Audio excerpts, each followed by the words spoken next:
Disney পৃথিবীর অনেক বড় একটা কোম্পানি। ওরা ওদের সবগুলো এমপ্লয়কে বাদ দিয়ে এআই দিয়ে ওদের কাজ বাজ করাচ্ছে। তো এটা জানার জন্য ওদের ব্যাপারে একটু রিসার্চ করি।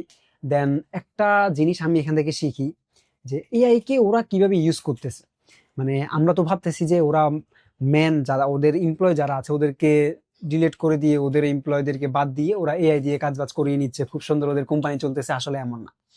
ওরা যখনই একটা সিরিজ বের করা লাগে ওদের ওইটার জন্য ওদের একটা স্ক্রিপ্ট লেখা লাগে, একটা গল্প সাজানো লাগে, একটা ক্যারেক্টার সাজানো লাগে। এরপরে হচ্ছে ওদের ক্যামেরার অ্যাঙ্গেল, লাইটিং, একটা স্ক্রিন রেডি করা লাগে। এরপরে এখানেই শেষ না, এরপরে হচ্ছে ওদের মিটিং করা লাগে, প্ল্যান সাজানো লাগে। দেন ওরা ওইটার উপরে কাজ বাজ শুরু করে। যখনই ওরা কাজ শুরু করে তখন দেখা যায় যে ওদের যেভাবে প্ল্যান করেছে, যেভাবে ওরা গল্পটাকে সাজিয়েছে ওটার কাজ করতেছে না, ওই প্ল্যান অনুযায়ী আর হচ্ছে না, এটা মিস্টেক হয়ে গেছে বা এটার মধ্যে কোনো প্রবলেম চলে আসতেছে। তো ওরা তখন করে কি, নেক্সট আবার প্ল্যান করে। এখানে ওদের অনেকগুলো সময় নষ্ট হয়, এরপরে ওদের অনেকগুলো টাকা নষ্ট হয়। এটার জন্য ওরা হচ্ছে এখানে এআই দিয়ে ওদের এই প্রাথমিক যে কাজগুলো এটার মধ্যে এআই কে নিয়ে আসছে। এআই দিয়ে হচ্ছে ওদের প্রাথমিক স্ক্রিপ্ট লেখা, ওদের ক্যামেরা অ্যাঙ্গেল গুলো ঠিক করা, ওদের স্ক্রিন গুলো রেডি করা, ওদের ক্যারেক্টার গুলো রেডি করা, ক্যারেক্টার গুলো কিভাবে কি করবে, কিভাবে কথা বলবে, কিভাবে মুভমেন্ট করবে, সবগুলো ওরা এআই দিয়ে প্রাথমিক একটা টিজার রেডি রেডি করে ফেলে। যখনই ওরা ওদের এআই দিয়ে একটা প্রাথমিক আউটপুট রেডি করে ফেলে, একটা প্ল্যান রেডি করে ফেলে, দেন হচ্ছে ওরা এবারে ওদের অরিজিনাল যে ক্যারেক্টার গুলো আছে ওদেরকে দিয়ে এবার ওরা ফাইনাল ডিসিশনে যায়।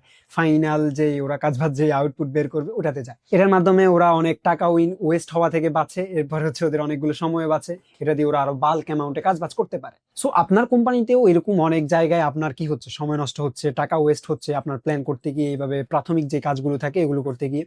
আপনি ওই জায়গাটাকে এআই দিয়ে রিপ্লেস করতে পারেন ওদের মতো।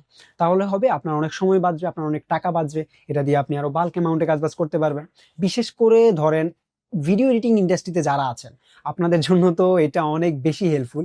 কেন, আপনাদের প্রথমে একটা স্টোরি বোর্ড রেডি করতে হয় যেটা দিয়ে আপনারা কি করবেন, ফাইনাল আউটপুট বের করবেন। ওই স্টোরি বোর্ডটা যদি আপনারা এআই এর মাধ্যমে বের করে আনতে পারেন তাহলে এটা আপনাদের জন্য অনেক সহায়ক হবে। কিন্তু এই ক্ষেত্রে আমরা অনেক ভিডিও এডিটররা এখানে মিস্টেকটা করে ফেলবো কি, সেটা হচ্ছে প্রথম থেকেই ওরা যখন কাজবাজ শেখা শুরু করতেছে তখন এআই এর হেল্প নেওয়া শুরু করবে। যখন প্রথম থেকে এআই এর হেল্প নেওয়া শুরু করতেছে তখন হবে কি, ওরা এআই এর মধ্যে ইউজড যে এআই দিয়েই কাজবাজ করাতে বা এআই দিয়ে একটা প্রাথমিক আউটপুট বের করাতে ওরা ইউজড হয়ে যায়। দেন ওদের যেই নিজের যে ক্রিয়েটিভিটি থাকে ওটা হচ্ছে এখানে মারা যায়। ওরা আর নিজের মতো করে চিন্তা করতে পারে না, ওরা এআই থেকে হেল্প নিতেই হয়। সো আপনাকে বুঝতে হবে আপনি কখন এআই ইউজ করবেন, আপনি কখন আপনার কাজের মধ্যে এআই থেকে হেল্প নেবেন।